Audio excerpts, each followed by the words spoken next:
Hai teman-teman yang berbahagia, berjumpa kembali dengan saya Dr. Andri, spesialis kedokteran jiwa dari Rumah Sakit EMC Alam Sutra Tangerang. Di kesempatan kali ini, saya baru saja bangun tidur dan di sini baru jam 5.51 di Banyuwangi. Saat ini saya sedang berada dalam perjalanan menuju Bali pada siang hari nanti jam 10. Ya, saya sudah melakukan perjalanan darat sejak hari Rabu tanggal 27 April dan dalam perjalanan saya menuju Bali ini saya sendiri menyetir ya, ditemani oleh istri dan anak-anak saya. Jadi memang kita sengaja melakukan road trip nih dari Tangerang menuju Bali dengan menggunakan mobil ya. Jadi teman-teman, saya ingin menyapa teman-teman yang sudah lama, hampir 1 minggu ya, saya tidak menyapa teman-teman. Dan di dalam kesempatan kali ini, saya ingin menanyakan kembali kepada teman-teman, gimana puasanya, apakah lancar dalam keseharian teman-teman, dalam menjalankan ibadah puasa di bulan Ramadan kali ini. Semoga semuanya sehat-sehat saja ya. Dan satu hal yang mungkin ingin saya kembali ingatkan kepada teman-teman adalah mengenai bagaimana kita bisa mengendalikan pikiran kita yang kadang-kadang telah menguasai kita ya. Artinya mind over body nih. Jadi seringkali ini kalau kita bicara tentang mind over body, di mana pikiran itu sebenarnya adalah mempunyai peran dalam mengatakan atau memberikan makna kepada tubuh kita.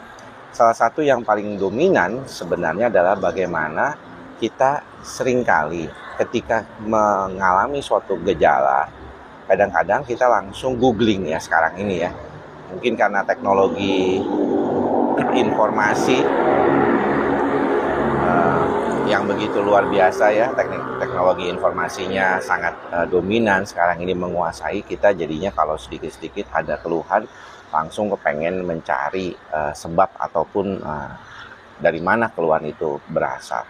Dan kadang-kadang kalau saya lihat fenomenanya di media sosial, di Twitter aja, orang itu bisa ya berdiskusi, bahkan bukan berdiskusi sebenarnya, tapi namanya tweet war kalau di Twitter, perang ya tweet dengan orang yang sebenarnya kompetennya itu sudah jelas ada, lalu dia berdiskusi berdebat dengan orang yang tidak punya kompetensi sebenarnya di bidang itu. Tapi yang tidak punya kompetensi malahan ngotot. Ya, kenapa dia ngotot? Karena dia merasa lebih pintar, lebih tahu. Nah, ini juga banyak terjadi pada pasien-pasien yang mengalami keluhan psikosomatik dan cemas.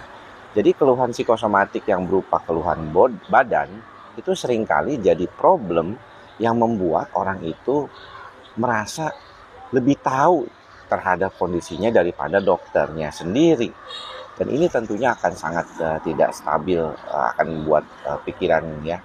Nah, pada beberapa kasus mungkin kita mengingat bahwa problem yang berkaitan dengan cara mengelola kecemasan ini sendiri adalah dari pikiran itu sendiri.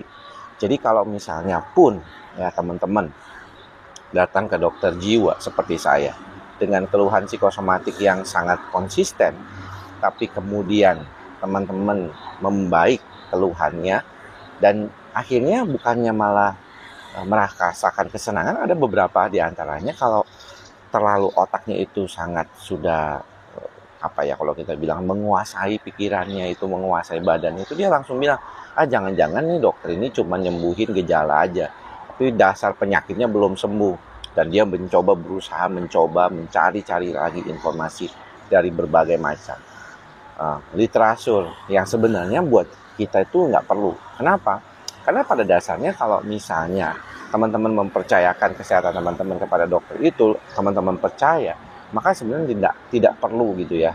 Teman-teman tuh kemudian mencoba mencari-cari tahu sendiri, karena teman-teman sendiri kan bukannya dokter gitu. Ya, ini yang harus diperhatikan. Nah, dalam perjalanan teman-teman sebagai pasien yang mengalami gangguan psikosomatik, seringkali kita tidak menemukan adanya suatu gejala yang signifikan yang menjelaskan apakah gejala tersebut berasal dari kerusakan organ. Sering banget seperti itu. Ada sebagian, makanya di dalam literatur dan pedoman terbaru dari American Psychiatric Association, di dalam DSM-5 dikaitkan dengan keluhan psikosomatik, memang ada, sebelumnya ada masalahnya dulu gitu ya. Misalnya dia pernah ada masalah nyeri atau trauma jatuh ya, atau mungkin sekarang ini yang lagi tren adalah GERD yang kemudian memicu gejala psikosomatik lainnya ya, karena itulah. Tapi pada dasarnya itu tidak ada. Nah, namun karena teman-teman itu tidak percaya, bagaimana caranya ada keluhan yang bisa berkaitan dengan gejala fisik tapi nggak ada dasarnya, maka teman-teman terus-terus mencari dan tidak percaya. Jadi mind over body ini memang sebenarnya harusnya ditempatkan ya, dengan baik, dalam artian bahwa pikiran inilah yang bisa membantu teman-teman untuk menjadikan diri teman-teman jauh lebih baik lagi. Karena dengan pikiran yang baik, dengan cara berpikir yang lebih stabil, tahu bagaimana kondisi kecemasan itu berasal ya. Walaupun kita tahu ada keluhan fisik, tapi sebenarnya kecemasan itu berasal dari pikiran yang terlalu aktif ya, pikiran yang terlalu terus-terusan ya, mencoba mencari-cari tahu terus ya, dan tidak percaya ya, tidak percaya terhadap apa yang dikatakan dokter, seringkali ragu terhadap pengobatan, banyak hal yang membuat hambatan dalam penyembuhan itu sendiri. Mind over body, pikiran ya menjadi pelopor. Pikiranlah yang pertama kali menyebabkan suasana perasaan yang terganggu, berat kondisinya sendiri seseorang yang mengalami psikosomatik, maka dikatakanlah psikosomatik. Psikonya di depan, somanya setelahnya, bukan somatosikis sebenarnya kan, tapi psikosomatik. Ini artinya keluhan yang mana berkaitan dengan pikiran. Dan pikiran inilah sebenarnya yang akan menguasai kondisi teman-teman akan menjadi baik ke depannya. Jadi di akhir dari video yang saya buat di dalam perjalanan saya menuju Bali ini, saya hanya ingin menekankan teman-teman, percayalah dengan apa yang teman-teman dapatkan dari dokter tersebut. Saya tahu mungkin tidak semua mendapatkan dokter yang pas, atau mungkin teman-teman merasakan tidak nyaman dengan dokter teman-teman. Tapi pada dasarnya kita berharap kemampuan kita mengelola pikiran dan perasaan kita itu menjadi jauh lebih baik buat ke depannya.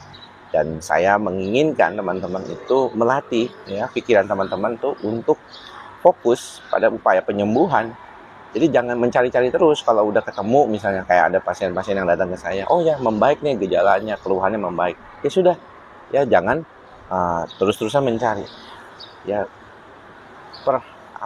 penghargaan atau hargailah perbaikan tersebut menjadi teman-teman jauh lebih baik. Tentunya dengan selalu menerapkan mantra kita bersama, ikhlas, sabar, dan sadar. Semoga teman-teman semua berbahagia. Dan mudah-mudahan apa yang saya sampaikan ini bisa membantu teman-teman untuk menguatkan pikiran teman-teman menjadi orang yang lebih baik, lebih kuat lagi, dan lebih sehat lagi tentunya. Sampai bertemu lagi di lain kesempatan. Semoga semua makhluk berbahagia. Salam sehat jiwa. Bye-bye.